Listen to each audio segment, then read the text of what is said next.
तो नमस्कार, मेरा नाम है अनुराग दीक्षित और मैं यहाँ पर आपके सामने एक बार फिर उपस्थित हुआ हूँ रेलवे एनटीपीसी भर्ती परीक्षा 2021 सीबीटी 1 के कुछ बहुत इंपॉर्टेंट पॉइंट के साथ। यहाँ पर बच्चों में आजकल काफी ये देखा जा रहा है कि नॉर्मलाइजेशन होने के बाद उनके नंबरों पर क्या इफेक्ट आएगा, उनके नंबर बढ़ेंगे या घटेंगे। तो इसी बात को लेकर मैं यहाँ पर उपस्थित हुआ हूँ कि नॉर्मलाइजेशन इफेक्ट के आपके भर्ती परीक्षा में क्या इफेक्ट होने वाले हैं, इसके इफेक्ट क्या होंगे, इससे नंबर बढ़ेंगे या घटेंगे। और अगर आपने भी इस भर्ती बोर्ड परीक्षा में अपना एग्जाम दिया है तो ये वीडियो आपके लिए ही है, देखना ना भूलें, पूरा देखेंगे अंत तक, आपको हर चीज एक चीज समझ में आएगी। और जितने भी लोग मेरे चैनल पर नए हैं उनसे मेरा निवेदन है कि सबसे पहले चैनल को प्लीज सब्सक्राइब करें और लाइक करें। ज्यादा वीडियो को जितना ज्यादा से ज्यादा अपने दोस्तों में शेयर कर सकते हैं वो शेयर कर दीजिए, क्योंकि ये जानकारी सभी के लिए, इसमें आपका कुछ घटना बढ़ने वाला नहीं। तो रेलवे भर्ती परीक्षा 2021 के लिए एक बेहतरीन और बड़ी अपडेट है, देख सकते हैं आप लोग। यहाँ पर मैं बात करने जा रहा हूं आगे नॉर्मलाइजेशन इफेक्ट की। तो रेलवे ने एक नॉर्मलाइजेशन इफेक्ट का, यानी कि नॉर्मलाइजेशन के लिए जो कठिन शिफ्ट और सरल शिफ्ट होती हैं उसके मार्क्स को इक्वल करने के लिए अपना एक नया फॉर्मूला निकाला। और ये फॉर्मूला कुछ इस तरीके से आपको दिख रहा होगा। कोरिजेंडम 3 रेलवे की ऑफिशियल वेबसाइट पर आपको ये कोरिजेंडम मिल जाएगा, मिनिस्ट्री ऑफ रेलवे अफेयर्स में।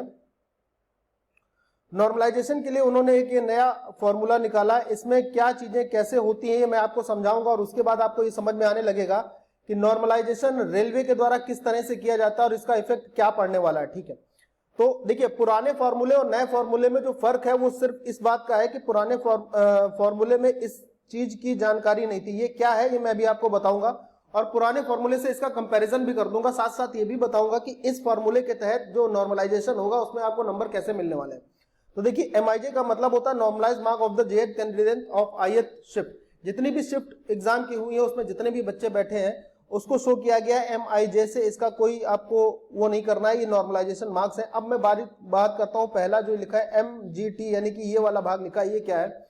Is the average marks of the 0.1% of the candidate considering all the shift. इसमें सभी शिफ्ट के, ध्यान से सुनिएगा, सभी शिफ्ट के सिर्फ और सिर्फ 0.1% उन बच्चों को लिया जाएगा। सभी शिफ्ट के 0.1% उन बच्चों को लिया जाएगा जो टॉप के होंगे। टॉप के मतलब जिनके नंबर सबसे ज्यादा आ रहे होंगे उनको, और सभी शिफ्ट के number candidate will be rounded up. जितने भी बच्चे पेपर देने गए थे उन सभी बच्चों की, सभी शिफ्ट के 0.1% बच्चों को, उन बच्चों को लिया जाएगा जिनके नंबर सबसे ज्यादा आ रहे हैं। उसका मतलब हो जाएगा यहाँ पर एमटीजी। दूसरी बात बढ़ते हैं एमक्यूजी, यानी कि ये वाला हिस्सा क्या है एमक्यूजी, इसको देखते हैं। Is the sum of the mean and the standard deviation marks of the candidate in the examination considering all shift. सभी शिफ्ट में, ऑल शिफ्ट में, सभी शिफ्ट को मिलाकर जितने भी बच्चे दे रहे हैं पेपर, उन बच्चों के जो मार्क्स आएंगे उसका स्टैंडर्ड, उसका सबसे पहले मीन निकाला जाएगा और उसके बाद उन बच्चों के मार्क्स का स्टैंडर्ड डेविएशन निकाला जाएगा जो आपने स्टैटिस्टिक्स में पढ़ रखा है। मीन और स्टैंडर्ड डेविएशन, मानक विचलन और माध्य निकाल के इनको ऐड किया जाएगा और इसका मतलब हो जाएगा एमक्यूजी, और उसको यहां रखकर इसमें पहले वाले से घटाया जाएगा।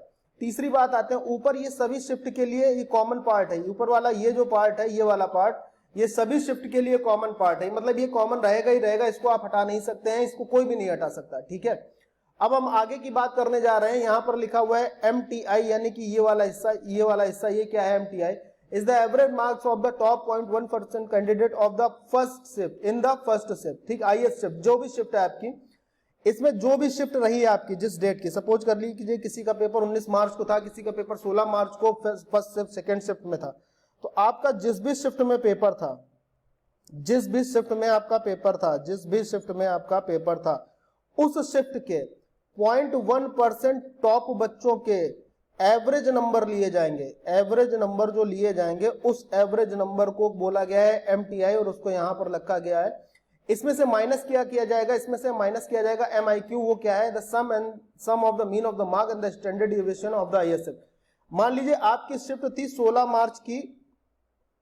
मार्च की सेकंड शिफ्ट। ठीक है, एक डेमो के तहत मैं आपको बता रहा हूं। मान लीजिए आपकी शिफ्ट थी 16 मार्च की सेकंड शिफ्ट, तो इसी 16 मार्च की सेकंड शिफ्ट के बच्चों के मार्क्स का, बच्चों के जितने भी उस शिफ्ट में जितने भी बच्चे पेपर देने के लिए पूरे देश में अपीयर हुए होंगे, उन बच्चों के मार्क्स का मीन निकाला जाएगा, यानी माध्य निकाला जाएगा, और स्टैंडर्ड डेविएशन यानी मानक विचलन निकाल के उसको ऐड किया जाएगा और फिर उसको एमटीआई में घटाया जाएगा। यानी यह जो एमआईक्यू है वो यहां रखा जाएगा। अब आगे बढ़ रहे हैं, थोड़ा सा ध्यान से समझते चलिएगा, ठीक है। मैं जा रहा हूं आगे बढ़ने और उम्मीद करता हूं कि इतनी बात आपको समझ में आई होगी। मैं आगे बढ़ रहा हूं, अब जरा देखते हैं कि आगे वाली बात क्या है। ठीक है, ध्यान से समझिएगा क्योंकि ये आपके लिए बेहद इंपॉर्टेंट बात है। अब मैं आगे बढ़ के बात करने जा रहा हूं। यहाँ पे लिखा है जो MIJ और MIQ। MIJ वही था जो आपने पढ़ रखा था कि ये नॉर्मलाइज मार्क है, उसको यहाँ पर रख दिए जाएंगे। सभी के सभी बच्चों के नॉर्मलाइज नंबर यहाँ पर रखे जाएंगे दूसरे ब्रैकेट के पहले पद में, और उसमें से क्या घटाया जाएगा, उसमें से घटाया जाएगा MIQ। MIQ ये लिखा है is the sum of MIQ ये लिखा है, एक मिनट, ठीक है। MIQ ये लिखा हुआ है, इसका मतलब is the sum of the mean marks in the standard deviation of the highest shift, ठीक है। मतलब किसी भी शिफ्ट के अपीयर होने वाले बच्चों के जो नंबर होंगे उनके माध्य और इसके मानक विचलन का जो सम होगा, योग होगा, उसको यहां रखा जाएगा। यही है MIQ, जो कि मैं आपको यहां पर बता के आया था, ठीक है। अब इसके बाद पुराने नॉर्मलाइजेशन फॉर्मूले और नए नॉर्मलाइजेशन फॉर्मूले का अंतर सिर्फ इतना है, ये जो भाग दिया हुआ है यही एक बड़ा अंतर मिलेगा, जिसको लिखा गया है M, नीचे सफिक्स में Q और ऊपर सफिक्स में GM। ये जो भाग है यही पुराने नॉर्मलाइजेशन फॉर्मूले और नए नॉर्मलाइजेशन फॉर्मूले का बेसिक डिफरेंस है। इसका मतलब is the sum of the mean marks of the candidate in a shift having the maximum mean and the standard deviation. मतलब इसका मतलब ये है कि सभी शिफ्ट की उन शिफ्टों को चुना जाएगा, उन सभी शिफ्टों को चुना जाएगा, जितने भी पेपर हुए, जितनी भी शिफ्ट में पेपर हुए, उन शिफ्टों को चुना जाएगा। इसका हिंदी में मतलब मैं आपको बता दे रहा हूं, आप इसको नोट कर लेना या इसका यूज कर लेना। उन शिफ्टों को चुना जाएगा जिसमें जो माध्य है, माध्य और मानक विचलन, माध्य और मानक विचलन यानी कि स्टैंडर्ड डेविएशन, जिसमें बहुत ज्यादा वेरिएशन होगा, माध्य और मानक विचलन सबसे ज्यादा होगा। क्या होगा? सबसे ज्यादा होगा। इनका योग जो होगा वो सबसे ज्यादा होगा। माध्य और मानक विचलन का योग सबसे ज्यादा होगा। उस शिफ्ट के मार्क्स को, कैंडिडेट के मार्क्स को लिया जाएगा, उस शिफ्ट के कैंडिडेट के मार्क्स को लिया जाएगा जिसमें मैक्सिमम मीन होगा यानी सबसे ज्यादा माध्य होगा, और स्टैंडर्ड डेविएशन यानी मानक विचलन भी सबसे ज्यादा होगा। इसका मतलब ये था। इसके होने के कारण से देखिए, फायदा और नुकसान मैं आपको बता देता हूं। इसके होने के कारण से आपको नॉर्मलाइजेशन में, अभी इसका मैं प्रूफ भी बताऊंगा आपको क्यों ऐसा मैं बोल रहा हूं, होने से इसके नॉर्मलाइजेशन में बहुत ज्यादा नंबर बढ़ने की जो गुंजाइश होती थी। जैसे पहले बच्चों के क्या होते थे, नॉर्मलाइजेशन के बाद काफी नंबर बढ़ जाते थे, ठीक है। एक मिनट, नॉर्मलाइजेशन के बाद बच्चों के काफी नंबर बढ़ जाते थे, ठीक है। लेकिन अब इस कारण से वैसा नहीं हो पाएगा, ठीक है। जैसे पहले ओल्ड फॉर्मूला जो था, ओल्ड फॉर्मूले के तहत नॉर्मलाइजेशन जब होता था, ओल्ड फॉर्मूले के बाद जब नॉर्मलाइजेशन होता था तो उसमें देखा जाता था बच्चों के 16, 20, किसी के 21, किसी के 30, 35 तक नंबर बढ़े हैं, 35 तक ये नंबर बढ़े जाते थे। लेकिन अब न्यू फॉर्मूले के तहत जो नंबर मैक्सिमम बढ़ेंगे वो बहुत ज्यादा, 13 से ज्यादा होंगे, 13 प्लस नंबर बढ़ेंगे, इससे ज्यादा नंबर बढ़ने की गुंजाइश नहीं होगी। ऐसा क्यों है और इसका प्रूफ क्या है मैं आपको ये भी बता देता हूं, ठीक है। इसका प्रूफ भी मैं आपको बता देता हूं कि आप, जो मैं आपको बताने जा रहा हूं ध्यान से सुनना। आप RRB board Bhopal, RRB board Bhopal, ध्यान से सुनिएगा मेरी बात। अगर आपको मेरी बात पर विश्वास ना हो रहा हो, हालांकि ऐसा होगा नहीं क्योंकि आप मेरे प्रिय विद्यार्थी हैं। आरआरबी बोर्ड भोपाल में एक परीक्षा हुई थी जिसका एडवर्टीजमेंट नंबर था CEN 03 2018। जेई भर्ती परीक्षा थी और इसमें आगे जेई IT भर्ती परीक्षा, साथ में IT, साथ में CMS और उसके साथ DMS, CMA और DMS की परीक्षा हुई थी, ठीक है। CMA और DMS की परीक्षा हुई थी। शायद 11/7/2019 को इसका जो नोटिफिकेशन जारी किया गया तो उसमें यह कहा गया था कि पुराने नॉर्मलाइजेशन के फॉर्मूले को हटाकर पुराने नॉर्मलाइजेशन फॉर्मूले को रद्द किया गया था और नया नॉर्मलाइजेशन फॉर्मूला लाया गया था। और नया नॉर्मलाइजेशन फॉर्मूला वही था जिस पर अभी मैंने आपसे डिस्कस किया था, नया नॉर्मलाइजेशन फॉर्मूला। और इस नए नॉर्मलाइजेशन फॉर्मूले के बाद पेपर हुआ था CBT 1, यहां पर पहले ही हो गया था, CBT 1 हुआ था। और उसके बाद CBT 1 में जो रिजल्ट आए हैं मैं उस रिजल्ट को भी आपको दिखाना चाहूंगा विद प्रूफ के साथ, ताकि आपको यह भरोसा हो जाए कि आप अगर ये आशा लगा के बैठे हो कि इस नॉर्मलाइजेशन फॉर्मूले के तहत आपके नंबर बहुत ज्यादा बढ़ने वाले हैं, तो किसके बढ़ेंगे किसके नहीं बढ़ेंगे और कितने बढ़ेंगे इस बात पर मैं आऊंगा, लेकिन पहले इस बात का मैं प्रूफ दे रहा हूँ। ये आप आरआरबी भोपाल बोर्ड की वेबसाइट खोलिएगा और उसमें ये जो एडवर्टीजमेंट नंबर है, इसका advertisement number CEN 03/2018 JEI CMA और DMS की परीक्षा के लिए आप उसमें देखिएगा। उसमें आपको नॉर्मलाइजेशन का फॉर्मूला वही मिलेगा जो कि मैंने आपको यहाँ पर जिसकी चर्चा की ये, ठीक है। अब मैं इसके कुछ प्रूफ देने जा रहा हूँ, आपको बहुत ध्यान से देखिएगा।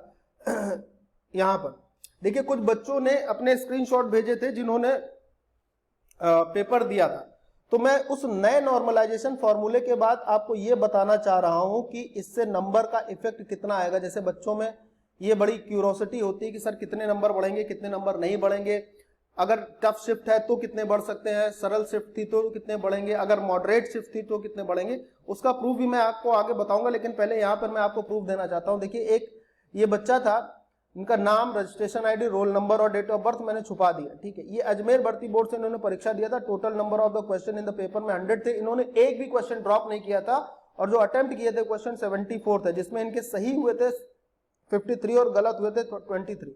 अब देखिए जरा इनके जो एक्चुअल मार्क्स इन्होंने आंसर शीट से मिलाए थे वो थे 43.33 थी समथिंग, और जो आए थे एक्चुअल में भी वही आए थे, जब कोई भी क्वेश्चन ड्रॉप नहीं किया और जितने क्वेश्चन गलत थे वो हट गए। अब देखिए इनकी शिफ्ट बहुत ज्यादा मॉडरेट या बहुत ज्यादा इजी या टफ नहीं रही होगी, इसलिए इनके नॉर्मलाइजेशन में सिर्फ 1 नंबर के आसपास बढ़ता हुआ दिख रहा है आपको, सिर्फ 1 नंबर नॉर्मलाइजेशन में बढ़ता हुआ दिख रहा है। दूसरे की बात करें, अगर दूसरे कैंडिडेट की बात करें तो ये कैंडिडेट इन्होंने भी अजमेर शिफ्ट से ही पेपर दिया था। टोटल नंबर क्वेश्चन इन्होंने एक क्वेश्चन ड्रॉप कर दिया था, एक क्वेश्चन नहीं किया था, 90 किए थे। इनके 76 आंसर गलत थे, 76 सही थे, 14 गलत थे, एक ड्रॉप कर दिए थे। अब जरा ध्यान से समझिएगा, ड्रॉप करने का क्वेश्चन जो है इसका फायदा होता है या नुकसान होता है। मतलब अगर आपको क्वेश्चन आ रहा है तो आप उसे नहीं आ रहा है तो आप उसे नहीं करेंगे या उसमें तुक्का लगाएंगे। ड्रॉप करने का मतलब होता है तुक्का लगाना। तो अगर आप तुक्का लगाते हैं, तुक्का नहीं लगाते हैं, उसका क्या फायदा होगा जरा ध्यान देखना। इसने एक क्वेश्चन बंदे ने ड्रॉप किया था और आंसर किसे मिलाया था, इसके नंबर आ रहे थे 71.333। एक क्वेश्चन ड्रॉप किया तो मार्क्स आए कितने, 72.05।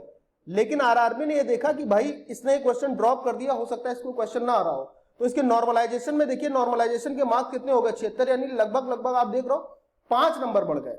तो आपसे मेरा रिक्वेस्ट यही है कि CBT 2 के लिए आप याद रखिएगा, जो क्वेश्चन आपको नहीं आ रहा उसमें तुक्का मत लगाना। नॉर्मलाइजेशन में अगर आप तुक्का लगाते हो और वो आंसर गलत होता है तो उसका नुकसान होता है, उसका फायदा नहीं होता है। अगर आप क्वेश्चन ड्रॉप कर देते हो तो नॉर्मलाइजेशन में नए रूल के अनुसार उसका फायदा होगा, राइट। आगे बढ़ते हैं, कुछ और कैंडिडेट के उसको देख लेते हैं। ये देखिए यहाँ पर 2 कैंडिडेट के वो दे हुए हैं, अगर आप इसको भी देखेंगे तो अच्छा रहेगा, दिख रहे होंगे, ठीक। और अब हाँ ठीक है, दिख रहा होगा। नॉर्मलाइज मार्क नहीं दिख पा रहे हैं तो अभी हम दिखा देते हैं, ध्यान से देखिए, अभी दिख जाएगा नॉर्मलाइज। पहले इनकी बात कर लेते हैं। इसने मुंबई बोर्ड से इस बच्चे ने पेपर दिया था, 100 क्वेश्चन किए थे, 100 क्वेश्चन थे, पेपर में 2 ड्रॉप कर दिए थे। 82 क्वेश्चन अटेम्प्ट किए थे, 63 सही हुए थे, 19 गलत हुए थे। अब जरा ध्यान से देखना जरा इसकी बात को। इसने अपने आंसर शीट से मार्क्स ऑब्टेन किए थे 56.666 समथिंग लाइक दैट। आए इसके कितने, इसने 2 क्वेश्चन ड्रॉप किए। रेलवे को लगा कि ये बंदा सीरियस है पढ़ने के लिए, जो क्वेश्चन नहीं आ रहा है उसको छोड़ रहा है, तो इसके नॉर्मलाइजेशन में देखिए मार्क्स लगभग 4 के आसपास बढ़े, ठीक है। बहुत ज्यादा तो वैसे भी नहीं बढ़ेंगे, मैंने आपको बोला। इस बच्चे ने सिकंदराबाद से पेपर दिया था, ध्यान से देखते चलिएगा। इस बच्चे ने सिकंदराबाद से पेपर दिया था, 100 क्वेश्चन में एक क्वेश्चन ड्रॉप था, 86 अटेम्प्ट थे, 70 सही 16 गलत, 64 नंबर इसने आंसर की से जोड़े, 65 आए और नॉर्मलाइज होके, ध्यान से समझिएगा, नॉर्मलाइज होके इसके नंबर जो थे वो कम हो गए। नॉर्मलाइज में क्यों कम हो गए होंगे, इसका कारण होगा इसकी जो शिफ्ट होगी वो इजी होगी। और ये जो नंबर नॉर्मलाइजेशन के बाद कम होते हैं, ये बड़ा रेयर केस होता है। जब आपकी शिफ्ट का जो क्वेश्चन पेपर होता है वो बहुत ज्यादा इजी आ जाता है, बहुत ज्यादा इजी आ जाता है, very easy paper, question paper आ जाता है, जो लगभग सभी बच्चे इसमें अच्छा स्कोर कर सकते हैं। उस कंडीशन में ये होता है कि नॉर्मलाइजेशन में आपके मार्क्स घटेंगे, अदरवाइज मार्क्स घटते नहीं है, कुछ ना कुछ बढ़ते ही हैं। एक आध 2 कैंडिडेट को और देख लेते हैं, समझ लेते हैं कि इनकी क्या बात थी, ठीक है। तो एक देखिए ये जो नया आपको दिख रहा है, इस बच्चे ने अजमेर बोर्ड से पेपर दिया था। कहां से दिया था, अजमेर बोर्ड से, दिख रहा है आपको, हाँ बिल्कुल दिख रहा है।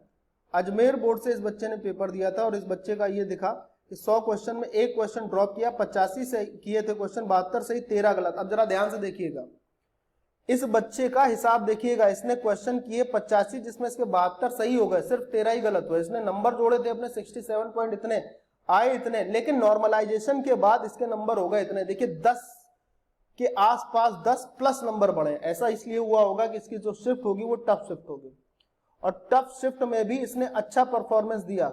अच्छा परफॉर्मेंस देने के कारण नॉर्मलाइजेशन के नए फॉर्मूले के अनुसार इसके जो नंबर थे वो लगभग कितने बढ़े 10 प्लस नंबर बढ़े। अब अगर आपके मन में ये एक सवाल आ रहा है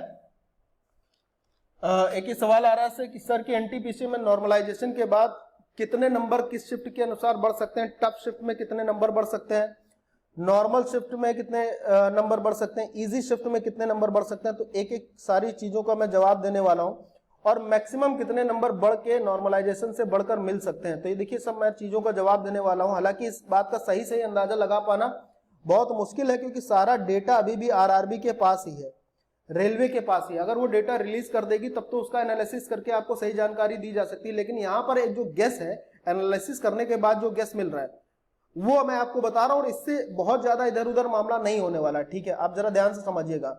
नॉर्मलाइजेशन में मार्क्स का घटना बढ़ना, नॉर्मलाइजेशन के बाद जो मार्क्स होते हैं, मेरी बात ध्यान से सुनिएगा, उसका घटना या बढ़ना ये डिपेंड करता है, इस सब डिपेंड होता है कि आपकी शिफ्ट कैसी थी, आपकी शिफ्ट का क्वेश्चन पेपर कैसा था, शिफ्ट का क्वेश्चन पेपर जो था वो कैसा था। अगर आपकी शिफ्ट का क्वेश्चन पेपर टफ है तो नए नॉर्मलाइजेशन फॉर्मूले के बाद आपकी शिफ्ट के नॉर्मलाइजेशन के बाद 11 से 13 नंबर बढ़ सकते हैं।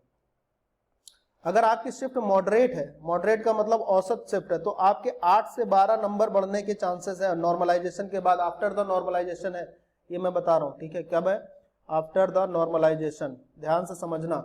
और अगर आपकी शिफ्ट इजी है, अगर आपकी शिफ्ट क्या है, इजी है, तो आपके 4 से 8 नंबर बढ़ने की संभावना है। और बहुत अगर सरल है, वेरी इजी है, तो भी यहां नंबर बढ़ेंगे, लेकिन बहुत ज्यादा नहीं, 1 से 2 नंबर बढ़ेंगे। और रेयर ऑफ रेयरेस्ट केस होते हैं, रेयरेस्ट केस होते हैं जब शिफ्ट का जो एग्जाम होता है वो वेरी इजी से भी इजी आ जाता है, तो वहां पर नॉर्मलाइजेशन के बाद, वहां पर क्या होता है, नॉर्मलाइजेशन के बाद नंबर जो है वो घट जाते हैं, जब उस शिफ्ट में लगभग सभी के सभी बच्चों का जो औसत एक निकाला जाता है कि सभी के सभी बच्चों के औसत नंबर कितने आ रहे हैं, वो ज्यादा हो जाता है। ठीक है, तो आप ये समझिएगा। अच्छा, इसके लिए मैं आपको ये बता दूं कि जो फॉर्मूला मैंने आपको बताया था, इस पे जरा ध्यान से समझना है। ये जो था MQG, अगर आपकी शिफ्ट सरल है, आपकी शिफ्ट सरल है, तो ध्यान से समझना मेरी बात। MQG की जिसकी बात कर रहा हूं मैं, MQ ऊपर G, ठीक है। इस MQG का क्या मेन मुद्दा होता है, इसको ध्यान से समझना। अगर आपकी शिफ्ट सरल है, इसको घटाते थे ना MIJ से घटा के ऊपर रखा जाता था, और मैंने ये बताया था कि ये सभी शिफ्ट के लिए सेम होता है। आप देख सकते हो, MTG से घटाकर, सॉरी किससे घटाकर, MTG से घटाकर, MTG से घटाकर इसको रखा जाता था नए नॉर्मलाइजेशन फॉर्मूले के अनुसार, और ये सभी के लिए सेम होता है। अगर MQG की वैल्यू क्या हो रही हो, MQG की वैल्यू अगर ये कम है, कम आएगी, और ये कम कब आएगी, जब पेपर की सीरीज जो है, पेपर का शिफ्ट जो है वो टफ होगा, तब आपको फायदा मिलेगा, मैक्सिमम फायदा। और अगर इसकी वैल्यू ज्यादा आ गई, MQG की ज्यादा आ गई, तो इसका फायदा आपको बहुत कम मिलेगा। क्यों? क्योंकि ये माइनस हो रहा है, ये भाग इससे माइनस हो रहा है। जितनी वैल्यू कम होगी उतनी इसकी ज्यादा होगी, इसकी वैल्यू ज्यादा होने में आपको फायदा मिलेगा। अगर इसकी वैल्यू ज्यादा होने लगी तो आपको फायदा की जगह नुकसान हो जाएगा। तो दिस इज ऑल द फंडा ऑफ नॉर्मलाइजेशन, और यही बात आपको समझनी। इसी तरीके की नए नए अपडेट के साथ मैं आपके साथ जुड़ता रहूंगा, काफी चीजों के साथ। कुछ जो क्वेश्चन गलत हुए थे उसमें, उसका भी एक नए क्वेश्चन भी आए हैं, उसको भी मैं लेकर आपके सामने उपस्थित होऊंगा बहुत जल्दी। लेकिन उम्मीद ये है कि आप सभी लोग इस वीडियो को प्यार देंगे, और जितने भी नए बच्चे, जितने भी नए दोस्त मेरे साथ जुड़ रहे हैं, प्लीज चैनल को सब्सक्राइब करो। और पीडीएफ के लिए जो मैं पढ़ा रहा हूँ, क्लासेस भी चल रही है मैथ की, उसके लिए आप मेरा Telegram channel math by Anurag Dikshit join कर सकते हैं। Thank you so much.